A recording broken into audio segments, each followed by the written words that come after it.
এরকম ধরনের টুল আর photo create করার জন্য আপনাদেরকে চলে আসতে হবে চ্যাটজিপিটি অ্যাপে।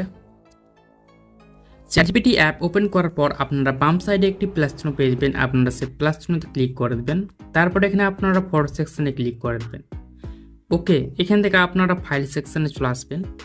এখান থেকে আপনারা একটি ফাইল থেকে ছবি নিয়ে নেবেন, তারপর ডনে ক্লিক করে দেবেন। এখানে সেই ছবিটা অ্যাড হয়ে যাবে। অ্যাড হওয়ার পর এবার আপনাদেরকে ফর্ম অ্যাড করে দিতে হবে ছবিটাকে ক্রিয়েট করার জন্য। তো এখান থেকে আমি ফর্ম পেস্ট করে দিচ্ছি। এই ফর্মগুলো পেয়ে যাবেন আমার ভিডিওর ডেসক্রিপশন বক্সে। সেই ফর্মগুলোকে কপি করে অ্যাড করে দেবেন। তারপরে আপনারা সেন্ড বাটনে ক্লিক করে দেবেন। ছবিটা ক্রিয়েট হতে কিছুক্ষণ সময় লাগবে।